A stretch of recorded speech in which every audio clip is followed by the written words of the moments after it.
May bisita na naman tayo. Oo nga Ang eh. ating bisita ay big time. Ang iba kundi si Ma'am Ana Magkawas. Yan. Hi Ma'am! O-offeran niyo po si Mami ng 5 million para i-endorse yung coffee niya.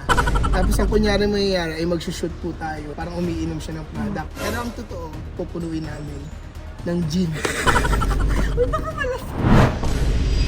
Okay guys, so ngayon nagbabalik tayo kasi alam ko nang medyo matagal nang nawala ang Team Aga, Team Gina Pranks. Masyado tayo nag-focus kay Myong eh. Hinahanapan natin siya ng jowa. Pero ngayong araw na to ay meron na naman tayong malupit na trip sa Team Gina. At syempre kasama ko ang aking kapatid na rin. Kasi Syempre, lagot sa atin. Lagot sa atin. Diba? Kasi ngayon, may bisita na naman tayo. Oo nga Ang eh. ating bisita ay big time.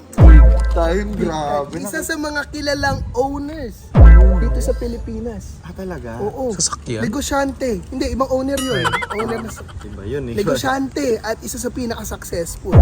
At para sa araw na to ay bibigyan niya si Mami ng isang endorsement deal Uy! na hindi niya makakalimutan. Sana all! Sana all! Pero before yan, introduce na natin ang isa sa pinaka-successful na CEO dito ngayon sa panahon natin. Walang iba kundi si Ma'am Ana Magkawas. Yan. Hi Ma'am! Yan, kasama na natin Ma'am Ana Magkawas, ang may-ari ng Lux. Ang dami na nilang products. Meron silang napakasarap na coffee. Yun! Yes, coffee and juices. Coffee and juices. Pampapayat po yun, no? Meron ding collagen, maganda sa skin, anti-aging. Ako, kailangan ko yun. Ang tanda ko na. Tumatanda na ako.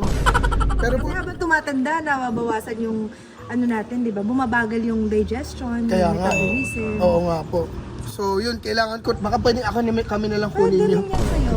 Pwede rin. Tsaka parang kailangan mo na eh. Oo, ang taba ko na, ang tanda ko na, kailangan ko na. Ito ka na, 35? 26. 26?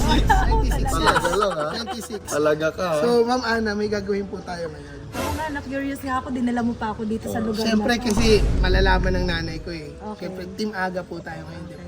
Ang gagawin niyo, Ma'am. Kung okay lang po sa inyo, joke lang naman eh. Team Aga ako ngayon. Yes, Team Aga po tayo ngayon. Parang napilitan kayo. Oo. Ayun. Baka kasi Team G na talaga si Madam Ana. Hindi yan magagalit. Pag nakita niya po kayo, Ayo. baka maging sobrang bait nun. Siyempre, owner eh. Yan, oo Lakas nga. yan eh. Oo Di nga, ba? tama. Oo. So ma'am, ganito magagawin natin. O-offeran niyo po si Mami ng isang endorsement deal. Worth, anong yung offer na hindi niya maano? 5 million. Yan. Malaman si Mami, baka mamaya Hindi po. ako pansin. Akala niyo lang po yun. Akala niyo lang. Small time lang. mga 5 million lang. Ah, sige, kunwari lang ha. Ang nangyari lang po, offeran po natin siya ng 5 million endorsement deal dun sa kape niyo po. Ano ba mas niyo? Kape or juice? Kahit ano, Kape actually na lang. ano naman siya as a whole, As a coffee or whole. juice. Offeran po natin siya ng 5 million para i-endorse yung coffee niya. Tapos ang kunyari mangyayari ay magsushoot po tayo nung parang umiinom siya ng product ng coffee niyo. Pero ang totoo, sa una, hindi niyo po talaga coffee ilalagay at pupunuin namin ng gin. Yun lang. Eh, kailangan niya pulunukin kasi endorsement, kailangan pakita niya masarap. So kung malasing man yung nanay ko, wala na tayong choice kasi si mami hindi talaga Mami, umiinom pag yan. napanood mo to, labas ako dito, wala akong kinalaman Hindi dito. po. Ay, di yan ni Aga to Hindi ha. po pinagkasabat po talaga siya. Kami dalawa po nag-uusap dito. Siya po talaga ang mastermind. Opo, siya po talaga. Binigyan niya lang sa kanya yung idea. Hello.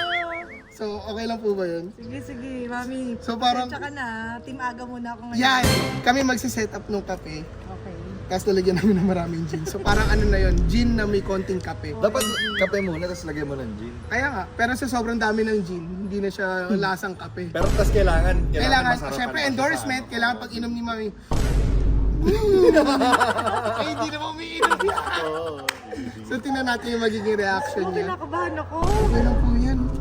Magaan na, alam kong malapit naman yung loob sa Kilala mo inyo. naman nanay mo. At saka nakita na po kayo dati ni mami, di ba? Oo, Yung sa shop. sa shop pa, di ba? Nung very, very long time ago.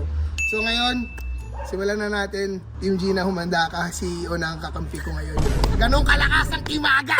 Pero Let's parang go! kinakabahan ako eh. Ha? Parang Kinakabahan ako baka Oo. pag nalasing si mami. Tsaka Oo. kinakabahan ako kasi hindi naman talaga Lux coffee yung unang ilalagay natin. Normal na kape. Ah, gano'n. Oo. no? So, kung ininom ni mami, paano niyo sasabihin na masarap kahit lasang alak?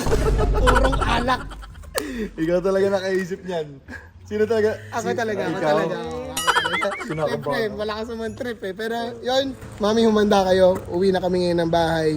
Ma'am, Ma'am Ana, sorry po. Yan, ano lang po, pag medyo napapaitan si mami doon sa alak. Bakit po, madam? Parang ang pait. Hindi ba masarap yung kape namin? Parang gano'n yun. Oo, ganun rin yung sige. ban ano sabihan nyo ng ano. Sige, sige. Di ba Kasi masarap yung kape kakatuwa namin? Kaya natin yan. Okay. Hindi ako Kasi ang- kinakabahan talaga ako. Actually, kinakabahan din ako. Tapos pag-train ako, Hindi kayo kaya talayan ni Mami. Baka Ana magkawas na yan. So guys, nandito na tayo sa bahay at kasama ko na si Madam Ana. Simulan na natin painumin si Mami ng alak na may konting kape. grabe yung alak na may konting kape. Ganun po talaga gagawin namin. Hindi na Abangan po ka. O, si Ma'am Ana magkawas. Hello, Mami. Idol na idol kita. Alam ko Uy, sa pinapanood yung vlog nyo. Uy! Mami, bibigyan niya kayo ng endorsement deal. Uy, grabe! Kaya ngayon, kailangan niya ipakita kung gaano kasarap yung kape niya. 1, 2, 3.